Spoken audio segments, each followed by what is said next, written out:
Hello and welcome into the Recruiting Blitz. I am Greg Smith, Senior Recruiting Analyst here at Inside Nebraska, and I am joined once again by digital content extraordinaire and staff writer Jansen Coburn, who was out at baseball this weekend. Jansen, man, how are you?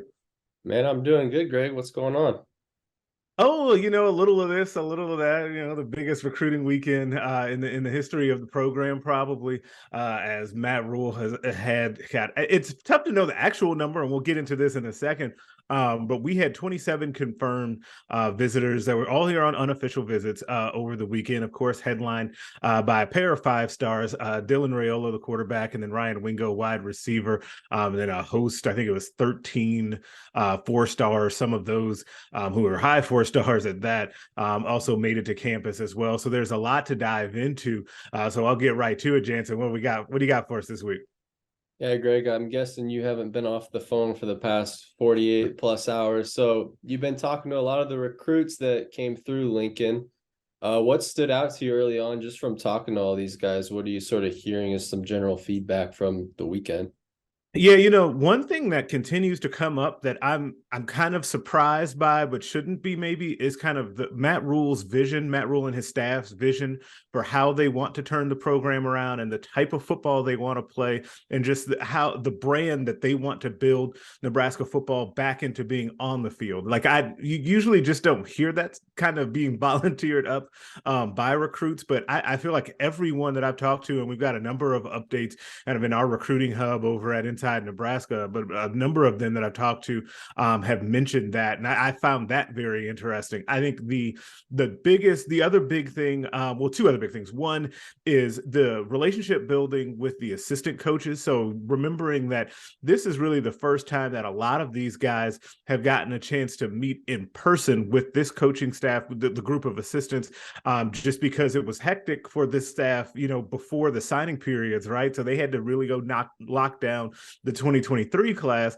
So they weren't able to get to a ton of these 24 guys in person. Plus, the rules technically state that they're not allowed to really sit and meet with them what could be from that future class anyway. So this was really the first time that the rules allowed for them to be around those guys a lot. So getting feedback from a guy like Ryan Wingo about what he thinks about Garrett McGuire, or Thomas Heiberger, the linebacker from South Dakota, saying what he liked about Rob Dvorak, the linebackers coach. Like, hearing that feedback is interesting. And I can't get out of this question without mentioning everyone has talked about the facilities. Like, I know they did a hard hat tour and they got to kind of see, go in there and see all of that. Everybody is over the moon about how nice those facilities are going to be. You mentioned the brand that they're trying to establish. Did any of those recruits get into specifics on what the vision is Matt Rhule has for the program? No, it really wasn't that specific. It was just more that he laid out a vision to them, but it wasn't really anything specific. And I would assume that it's not anything that much different than what those guys have told us in the media. Marcus Satterfield talked this past week about, kind of using a couple of tight ends and being a physical team that gets after people. And you've heard that. I mean, I guess Ian Flint did mention that when I talked to him briefly, was, the tight end, the 4-star tight end out of Texas, who I do have a future cast in for him to land with Nebraska.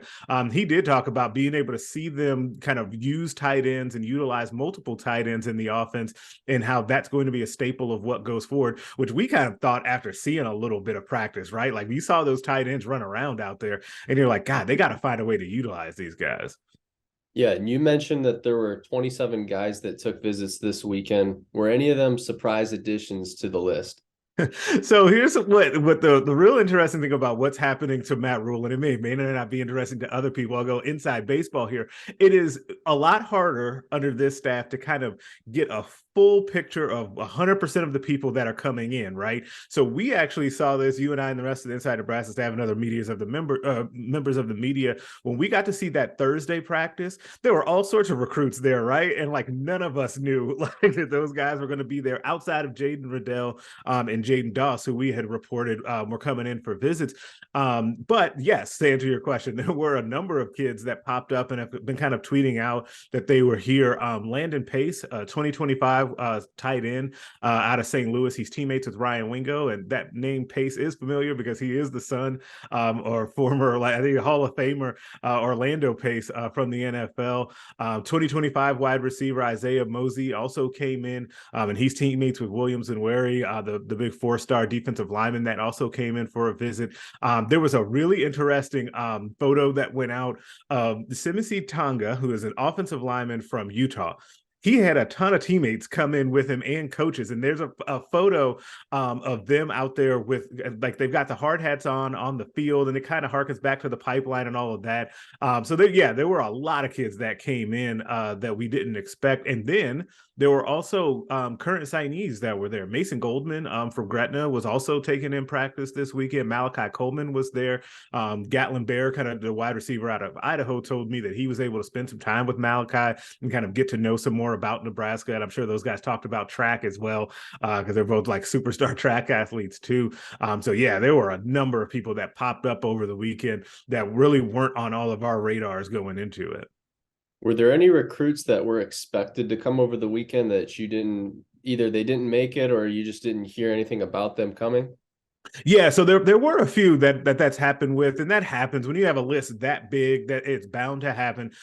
So a couple of in-state guys actually, Isaiah McMorris and Davon Hall, the two wide receivers over at Bellevue West, they did not make it. They were, and you could see the video evidence of this on social media. They were in Chicago with Nebraska Elite, their 7-on-7 team.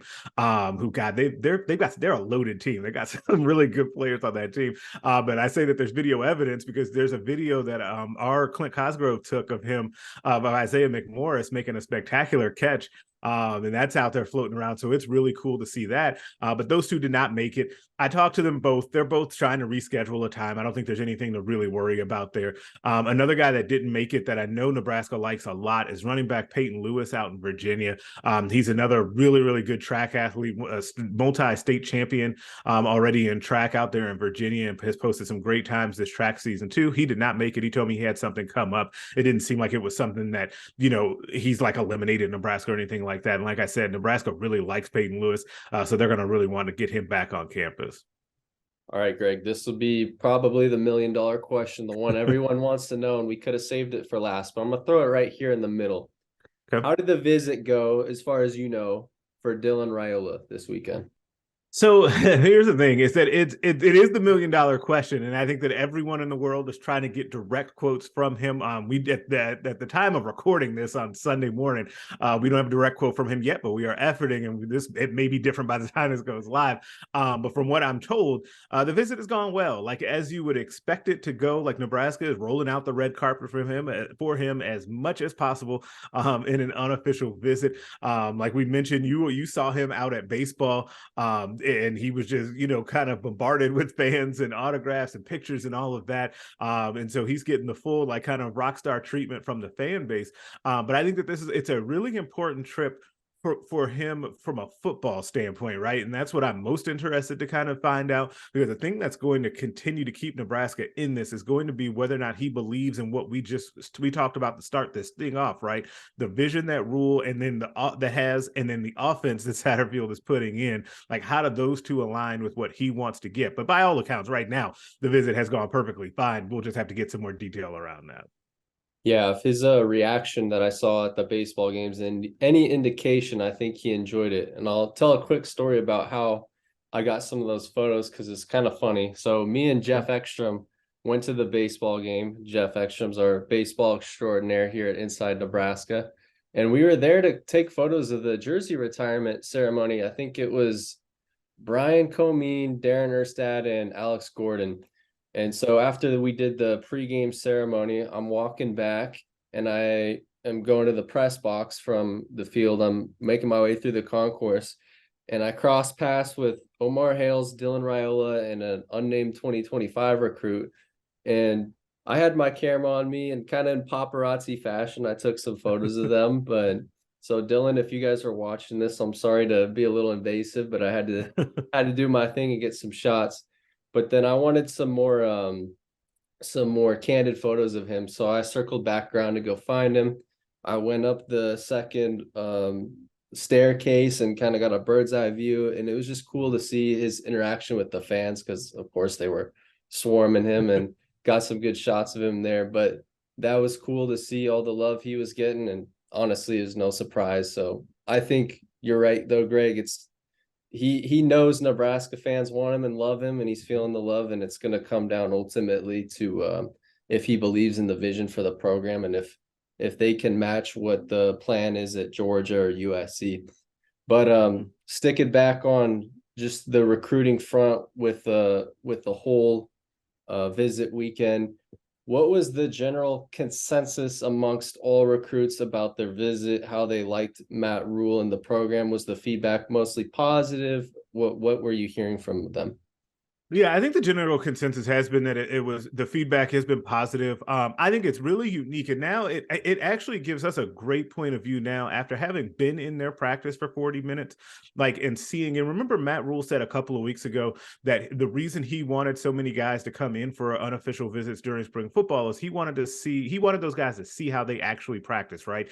And to actually figure out if it was for them, because it wasn't going to be for everyone. And you hear that, and you're like, oh, okay, that just sounds like coach speak. But then we saw practice, right? And we see them kind of hustling around. Everything is very high energy. It's intense in there.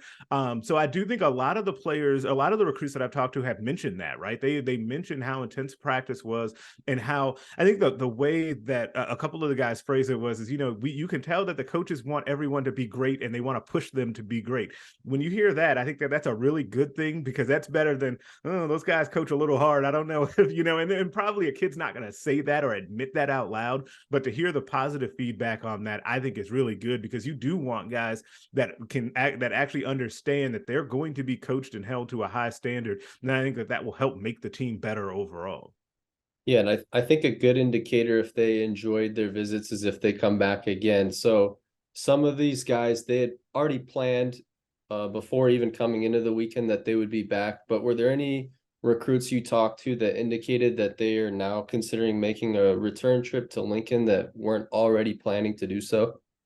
That weren't already planning to do so? No, I don't think that because even a couple of the guys like Gatlin Bear, I think he'll end up coming back for an official visit maybe in the fall. But he said that being in Lincoln for 2 days, he said it kind of simulated an official visit, so he doesn't know if he'll come back on an official right away. And he's got a busy track season. A couple other guys also that do track, they kind of the spring game kind of coincided with that, so they're not able to come back. So no, there haven't been any additional guys that have just flat out said, yeah, I'm coming back. But there were a number of guys like Gibson Pyle, Ian Flint, and some others that had said ahead of time that they were definitely coming back, whether or not it's for the spring game or for a summer official visit. And that is one thing that actually surprised me a little bit, is that we haven't seen a lot so far. It's only been a day, but so far of guys like rushing out to lock in official visits with Nebraska, right? Like we haven't seen that quite yet. And I thought that was the thing that Nebraska really needed to accomplish coming out of the weekend, is to say,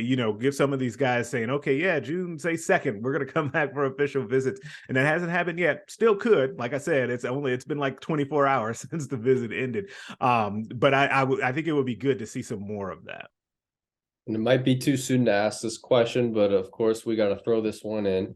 Who is on commitment watch or is most likely to commit in the future that you would, if you had to pick one guy or a couple of guys that you talked to, who would you say could be soonest to commit? Yeah, I think there's 2 guys that stand out the most on that. I think Gibson Pyle, the offensive lineman from Texas, who had already had a return date planned before today.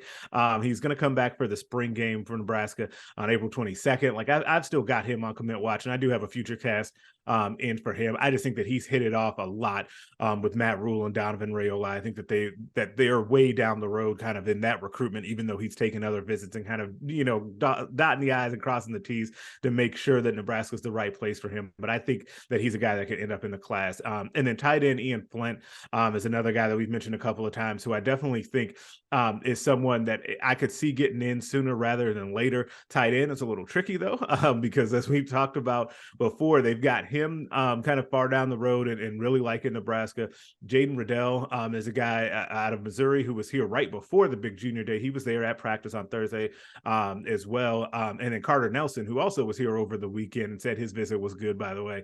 All three of those kind of really good tight end prospects. So we have to kind of see how that board shakes out. But I think Ian Flint's a take, and I think that he's a guy that could be in sooner rather than later too. But we just don't know if he wants to kind of play it out a little bit more or if he wants to do it pretty soon.